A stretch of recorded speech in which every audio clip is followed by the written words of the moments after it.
हजे तो ये मेला ही है 50 दिन का, हजे तो कोई बहुते प्रैशर पे नहीं इधरों उधरों, जिदन प्रैशर पैने हैं फिर किदा होना।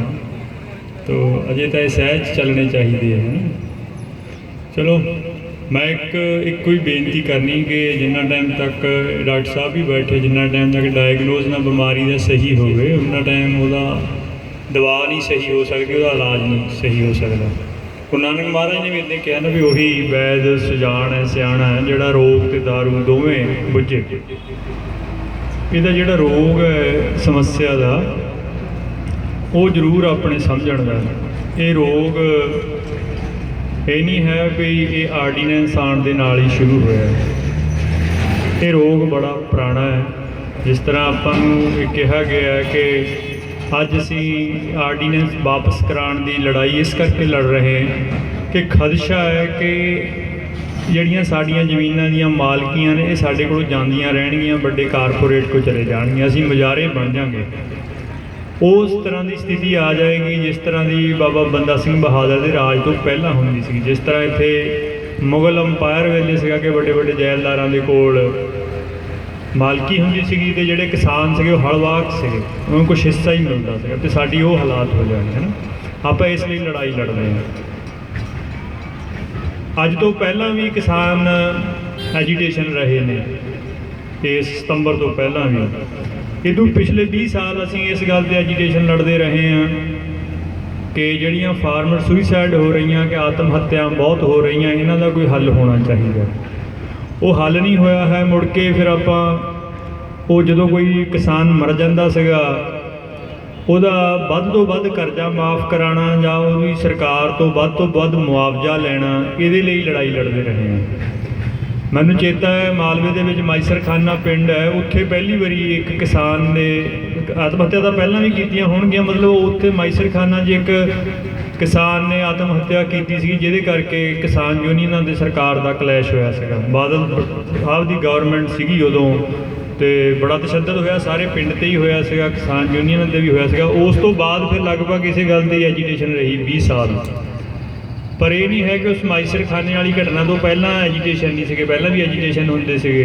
पहला फार्मर सुइसाइड ते नस होंदे, कर्जा मुक्ति के घोल होंदे सी। उहदे बड़ियां नाकेबंदियां भी पिंडां दियां होईयां, जिहड़े बजुर्ग हैगे वो जाणदे 80वें दे 90वें दे विच।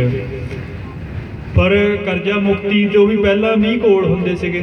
पहला पोलीटिकल पार्टियां या किसान यूनियन 80s दे विच एग्रो इंडस्ट्री की गल करदियां सीगियां कि प्रोडक्शन का जिन्नी बधनी बध गई, इतों ज़्यादा प्रोडक्शन बध नहीं सकती है, कि हुण जे खेती नूं बचाना तो एग्रो इंडस्ट्री लिआंदी जाए, वो भी नहीं मिली।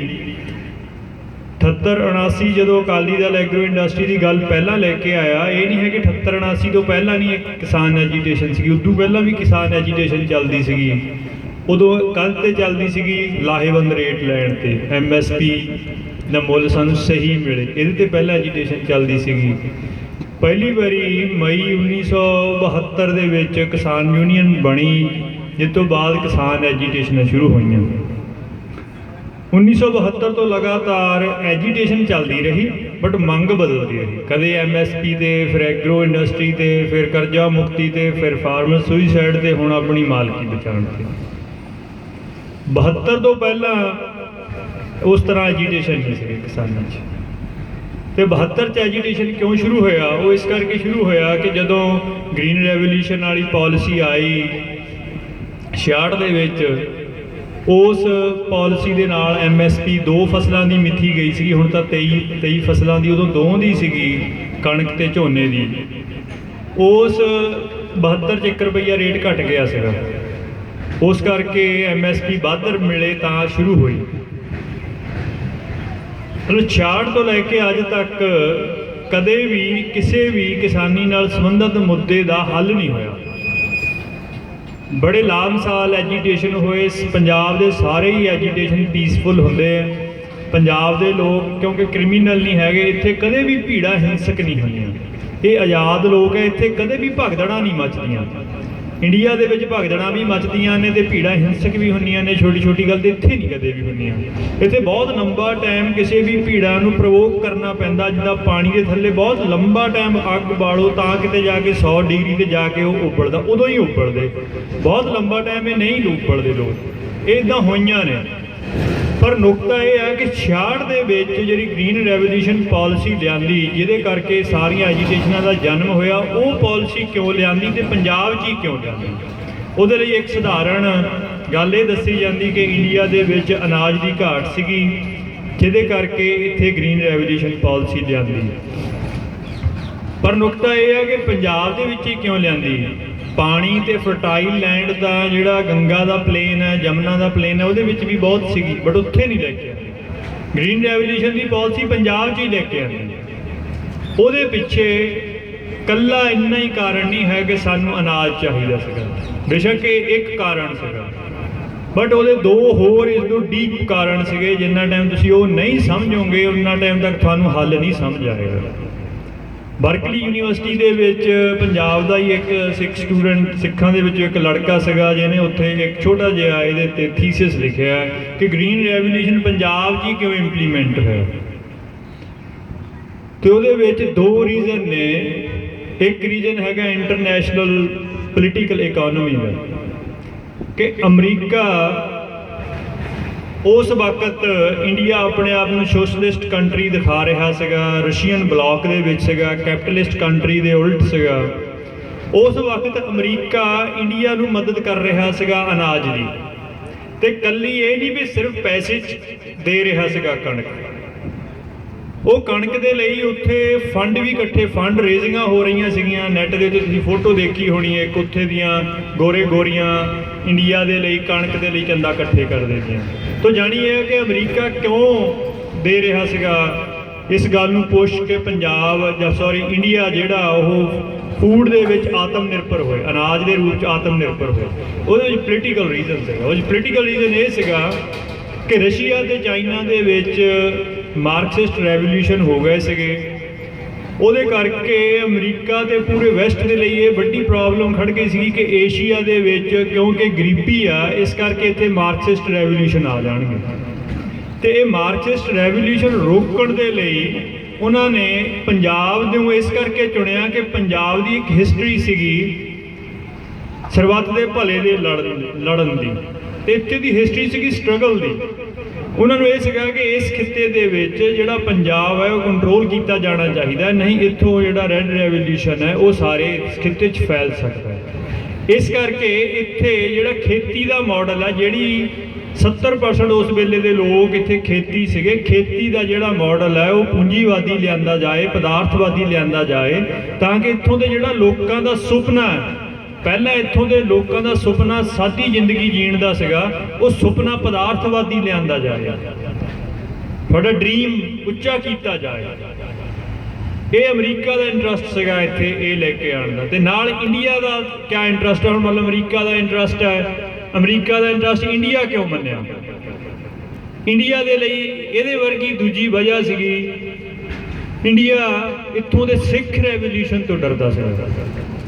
ਉਸ ਵਕਤ ਇੱਥੇ ਪੰਜਾਬੀ ਸੂਬੇ ਮੋਰਚੇ ਦੀ ਮੂਵਮੈਂਟ ਚੱਲ ਰਹੀ ਸੀਗੀ। ਉਸ ਵੇਲੇ ਦੇ PM ਪੰਡਿਤ ਨਹਿਰੂ ਬਹੁਤ ਸਪਸ਼ਟ ਕਹਿੰਦੇ ਸੀਗੇ ਕਿ ਇਹ ਪੰਜਾਬੀ ਬੋਲੀ ਦੀ ਨਹੀਂ ਗੱਲ ਹੈ, ਇਹ ਸਿੱਖਾਂ ਦੀ ਵੱਖਰੀ ਪਛਾਣ ਦੀ ਗੱਲ ਹੈ। ਜੋ ਮਰਜ਼ੀ ਹੋ ਜਾਏ, ਮੇਰੇ ਜੀਂਦੇ ਜੀ ਇੱਥੇ ਇਹ ਸੂਬਾ ਨਹੀਂ ਬਣਨਾ, ਕਿਉਂਕਿ ਇਹ ਸਿੱਖ ਡਿਮਾਂਡ ਹੈ। ਉਹ ਉਹਨੂੰ ਇੱਦਾਂ ਦੱਸਦੇ ਸੀਗੇ।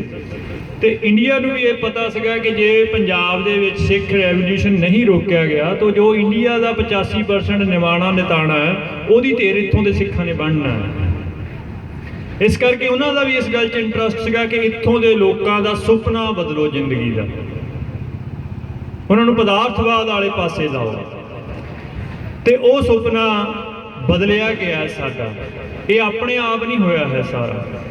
ਮੁੜ ਕੇ ਸਾਡੀ ਲਾਈਫ ਸਟਾਈਲ ਉਸ ਸੁਪਨੇ ਨੂੰ ਪੂਰਾ ਕਰਨ ਦੇ ਲਈ 66 ਤੋਂ ਬਾਅਦ ਜਿਹੜੇ ਸਾਨੂੰ ਲਗਾਤਾਰ ਦਿਖਾਏ ਗਏ ਕਿ ਇਸ ਤਰ੍ਹਾਂ ਦੀ ਪਦਾਰਥ ਵਾਲੀ ਜ਼ਿੰਦਗੀ ਤੁਸੀਂ ਜੀਣੀ ਆ, ਉਹ ਸੁਪਨੇ ਨੂੰ ਪੂਰਾ ਕਰਨ ਦੇ ਲਈ ਅੱਜ ਤੱਕ ਅਸੀਂ ਜੀਏ ਹਾਂ। ਇੱਥੇ ਸਾਡਾ ਸੁਪਨਾ ਬਦਲਿਆ ਗਿਆ ਹੈ ਇਸ ਮਾਡਲ ਦੇ ਰਾਹੀਂ।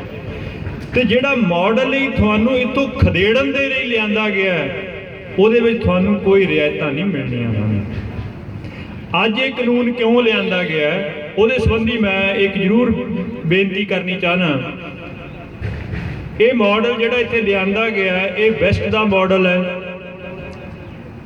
ਅੱਜ ਵੀ ਦੁਨੀਆ ਦੇ ਵਿੱਚ ਕੋਈ ਕਿਸੇ ਵੀ ਚੀਜ਼ ਦੀ ਪ੍ਰੋਡਕਟ ਬਹੁਤ ਸਾਰੇ ਮੁਲਕ ਸਾਰੀ ਦੁਨੀਆ 'ਚ ਵੇਚਦੇ ਆ, ਬਟ ਤਕਨੀਕ ਨਹੀਂ ਦਿੰਦੇ।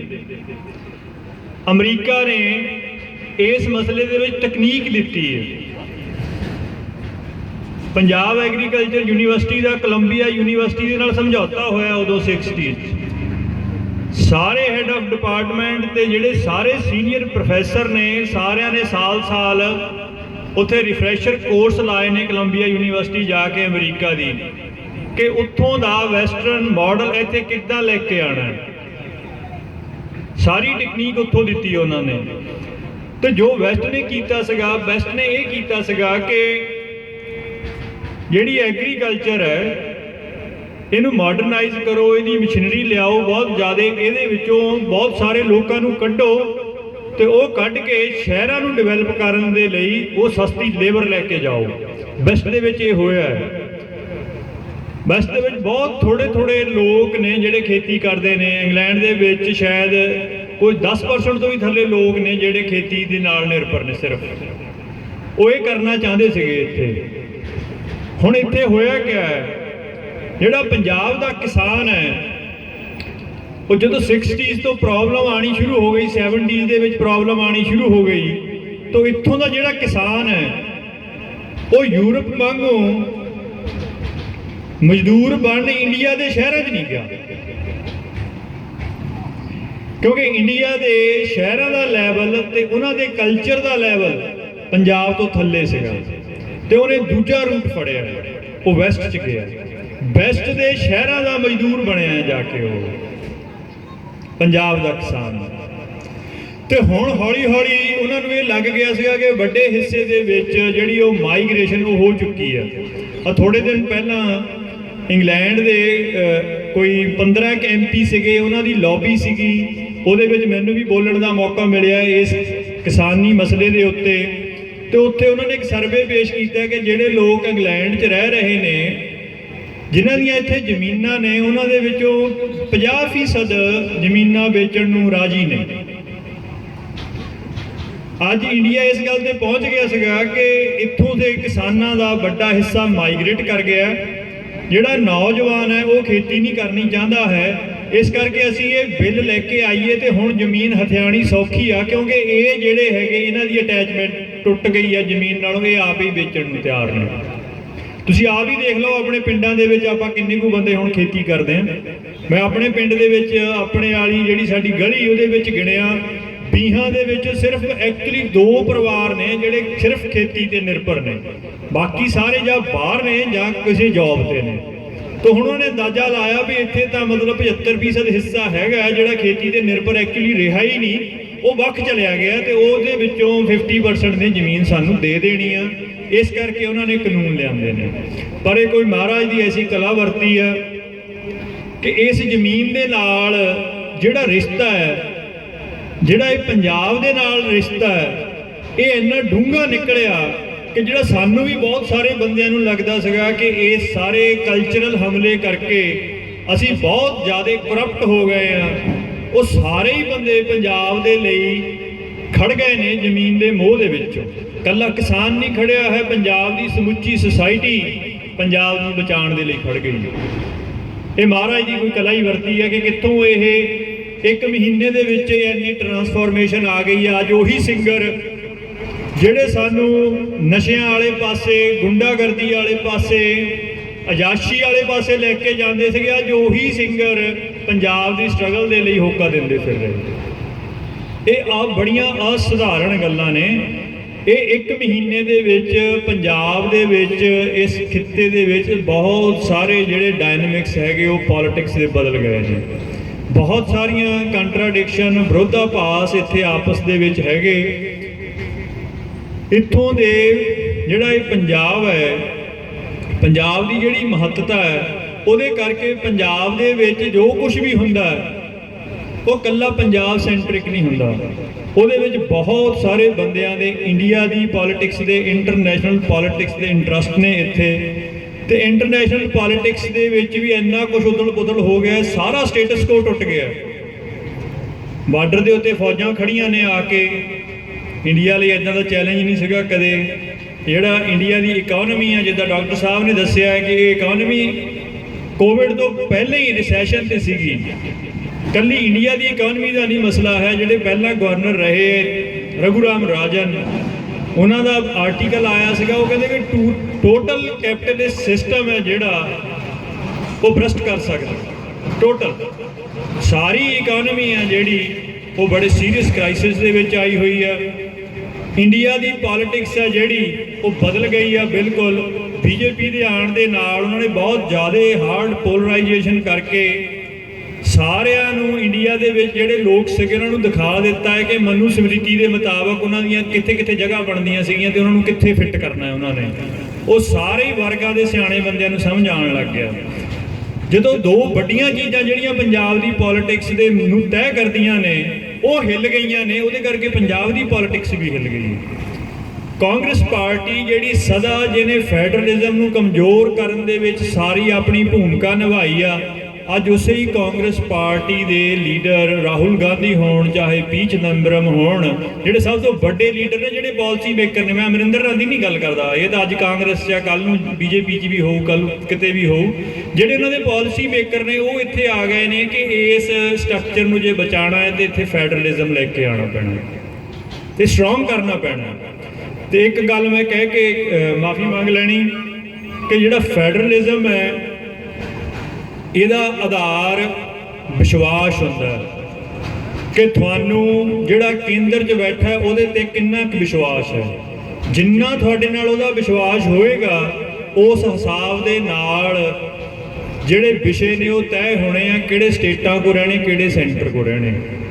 ਰਸ਼ੀਆ ਦੇ ਵਿੱਚ ਵੀ ਫੈਡਰਲਿਜ਼ਮ ਸੀਗਾ, ਉੱਥੇ ਸੈਂਟਰ ਦੇ ਨਾਲ ਸਟੇਟਾਂ ਨੂੰ ਜਿੰਨਾ ਕੁ ਵਿਸ਼ਵਾਸ ਸੀਗਾ ਜ਼ਿਆਦੇ, ਉਨੇ ਵਿਸ਼ੇ ਸੈਂਟਰ ਵੱਲ ਜ਼ਿਆਦੇ ਸੀਗੇ। ਜਿੰਨਾ ਸੀਗਾ ਸਟੇਟਾਂ ਨੂੰ ਵੀ ਸਾਨੂੰ ਸੈਂਟਰ ਤੇ ਵਿਸ਼ਵਾਸ ਘੱਟ ਹੈ, ਉਨੇ ਹੀ ਸਟੇਟਾਂ ਕੋਲ ਵਿਸ਼ੇ ਸੀਗੇ ਜ਼ਿਆਦੇ। ਆ ਕੁਰਦਿਸਤਾਨ ਹੈ, ਕੁਰਦਿਸਤਾਨ ਦੇ ਵਿੱਚ ਉਹਨਾਂ ਨੂੰ ਉਹ ਹੈ ਇਰਾਕ ਦਾ ਹਿੱਸਾ, ਬਟ ਉਹਨਾਂ ਨੂੰ ਇਰਾਕ ਦੇ ਨਾਲ ਬਹੁਤ ਘੱਟ, ਮੰਨ ਲਓ ਕੋ 5 ਪੈਸੇ ਇਤਫਾਕ ਹੈ, ਇਸ ਕਰਕੇ ਫੌਜ ਵੀ ਉਹਨਾਂ ਨੇ ਆਪਣੀ ਰੱਖੀ ਹੋਈ ਹੈ। ਤੋ ਇਹ ਖਿੱਤੇ ਦੇ ਵਿੱਚ ਜਿਹੜੀ ਪੋਲਿਟਿਕਸ ਹੈ ਉਹ ਬਦਲਣੀ ਆ। ਹੁਣ ਇੰਡੀਆ ਦੇ ਸ਼ਾਸਕ ਹੈ ਜਿਹੜੇ, ਇਹ ਹੁਣ ਉਹਨਾਂ ਨੇ ਤੈਅ ਕਰਨਾ ਹੈ ਕਿ ਉਹ ਪੰਜਾਬ ਦੇ ਲੋਕਾਂ 'ਚ ਕਿੰਨਾ ਵਿਸ਼ਵਾਸ ਬਹਾਲ ਰੱਖਦੇ ਆ। ਜਿਸ ਤਰੀਕੇ ਦੀ ਗੱਲ ਚੱਲ ਰਹੀ ਹੈ ਇੱਥੇ, ਜੇ ਵਿਸ਼ਵਾਸ ਸਿਫਰ ਹੋ ਗਿਆ ਫਿਰ ਆਜ਼ਾਦੀ ਦਾ ਨਾਰਾ ਲੱਗਣਾ।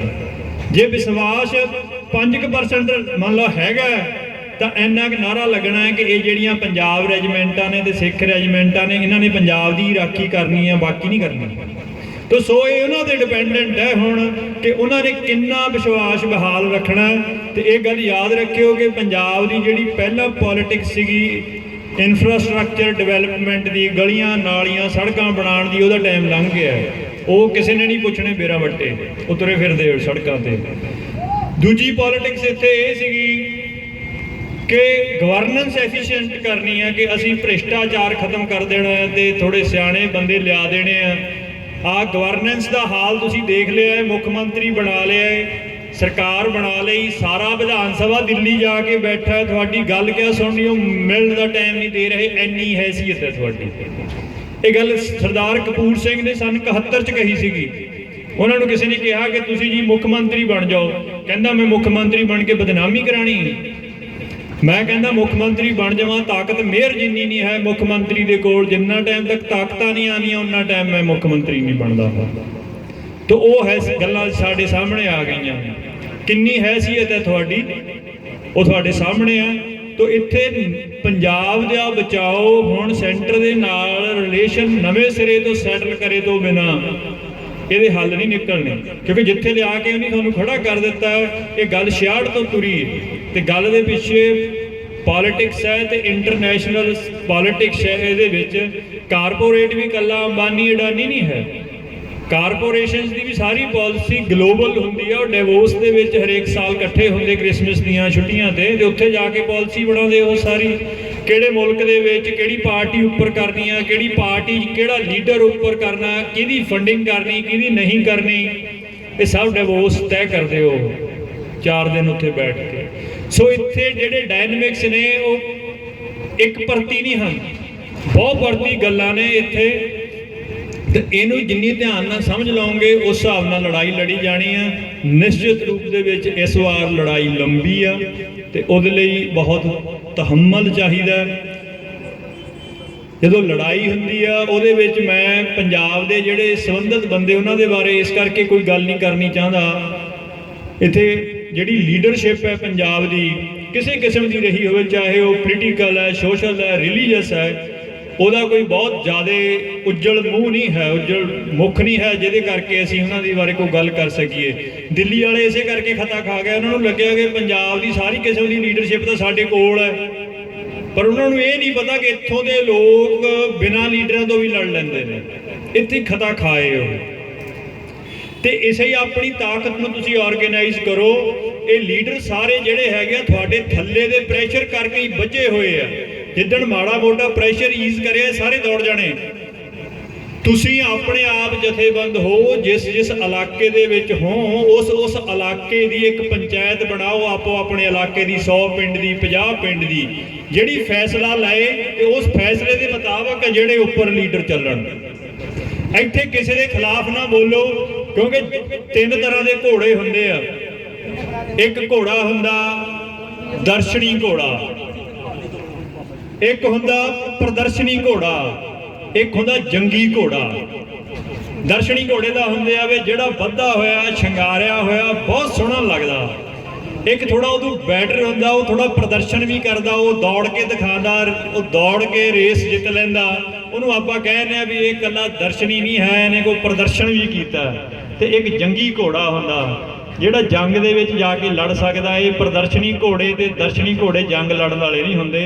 हुण स्ट्रगल दा वेला है ते इत्थे किहड़े दर्शनी आ, किहड़े प्रदर्शनी आ ते किहड़े जंगी घोड़े आ, ये समय ने तय कर देना है। हुण घट्टो घट्ट इत्थे अपनी एकता इतफाक दे नाल चलो, सहज दे विच चलो, उन्ना की चलो जिन्ने कि लंबा चलिया जा सके। इन्नियां कोई बेनतियां ने।